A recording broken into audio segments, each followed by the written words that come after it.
wetlands, manufacturing, hydroelectric power. They all need water. Others need water too.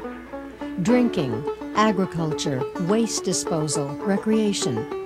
All are uses of our river which must be balanced. We're also learning to look beyond the river. Everything we do throughout the 5,000 square mile watershed that feeds the river has a profound effect on our water supply. That's the concept Mark Denoncourt is teaching his 5th and 6th grade students at the Beaver Meadow School. That Merrimack River Watershed encompasses a wide range of river systems into itself and leads gradually down through Concord, through Manchester, down into Massachusetts, and ultimately out into the ocean at around the area of Newburyport, I believe.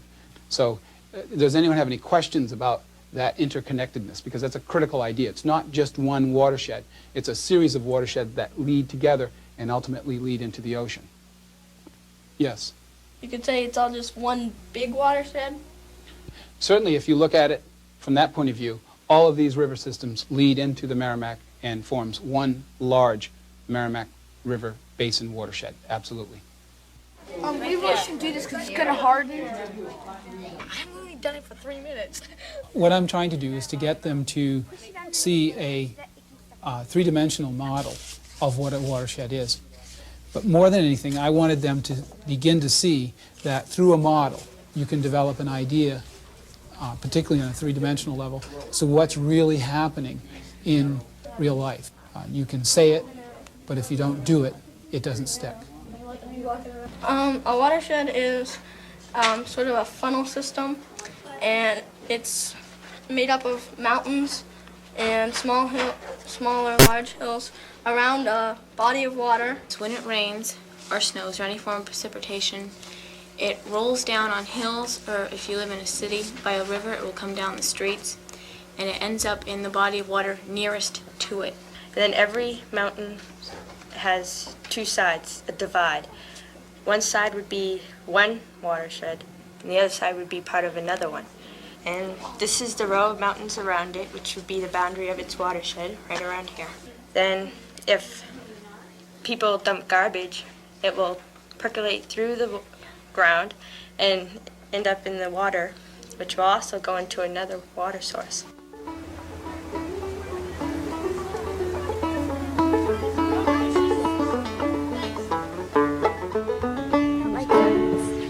And the next sample, I'm going to take a live sample. I'm going to show you what's in there.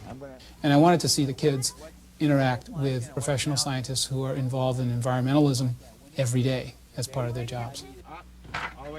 I think we'll have a better informed group of students who, if they're able to take on leadership roles as either planning board members, as political leaders, or as teachers, will have a much greater depth of knowledge from which to make decisions that will seriously affect water and water quality. These magnificent lakes are one of the most visible features of the watershed. But just as important is the soil.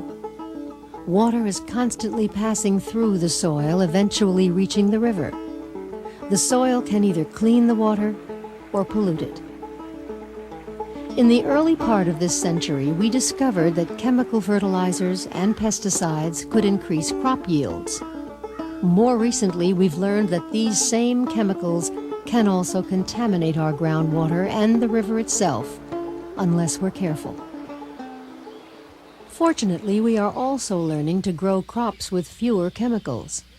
At Nessenkeeg Farm in Litchfield, Bill McElwain and Ero Rutilla are working together to develop methods of farming organically with no chemicals at all.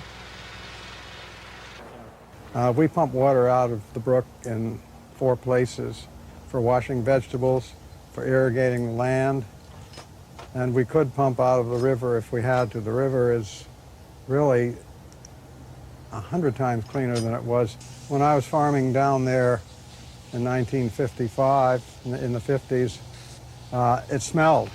If the wind wasn't blowing, I could smell the river. You don't smell the river anymore, and you can see your feet when you're standing in water up to your chest. I think that's really pretty amazing. It's a great credit to the people who have been pushing cleaning up the Merrimack River. I know that the river is not 100% clean yet, but they're making a lot of progress, and I'm convinced that we're not adding anything to the problem. I know from having read articles about it that kids in the Midwest, where nitrates are used very extensively, that there have been documented quite a number of infant nitrate poisonings from the water in the wells, even on their own parents' farms. And that's one reason why quite an increasing number of Midwestern farmers are changing their methods very drastically. They don't want to poison their own families. And I think that probably as we move into a new phase of agriculture in the next century, hopefully before then, that people are going to be doing it for those very practical reasons, not because of any philosophical biases that they might have. Well, I think that your nitrates and some of your pesticides that do not break down easily in the soils and have a potential for leaching into groundwater. I think that those are the problems. Some of the herbicides have a tendency to do that, and that poses a problem to groundwater. And so the soils along the Merrimack here have sandy loam, and there's not a lot of organic matter to bind these materials to, and so they leach very easily into the river. I mean, I basically have a philosophy or a belief of trying to do things on an environmentally responsible way, and I believe that it can be profitable, and I believe that this system can work, and so the satisfaction I get is by following through, making it work, and seeing it happen. The Merrimack Valley has been an industrial valley since the 19th century. Some say the Industrial Revolution in America started here. Today, industrial development requires a clean environment to attract an energetic workforce, and many businesses are working to make it happen. We're beginning to find that critical balance between a healthy economy and a healthy river. All the great cities along the Merrimack, Manchester, Nashua, Lowell, Lawrence, are now homes of high-tech industries, and those industries rely on the environment to attract a quality workforce. Water flows through Lowell like blood through arteries. Ed Harley has lived here most of his life and knows the region's history well. From the time that the mills first settled here and the Irish came in, followed by the French, and then the many, many others that came in. And they came here because the river had provided power for the mills, and the mills then provided jobs for the ethnic groups as they come in, and the pride that they take in showing their culture and their foods and their religion and their costumes. And this is a pride that I think has helped the rebirth of Lowell in the fact that we once again are celebrating those things that caused the city to come into being.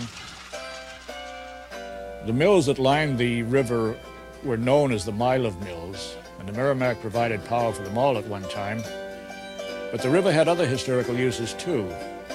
Transportation both upstream and down was important, particularly in the days when steamboats operated between the dams. Before we had electric refrigerators, blocks of ice were sold from door to door. The ice was cut from the river during the winter months and was stored in the ice house, which was also on the river. In the summer, when it got hot, the public bathhouses were very popular. I used to swim at this one myself in the early 30s. And we had occasional floods, of course, and still do.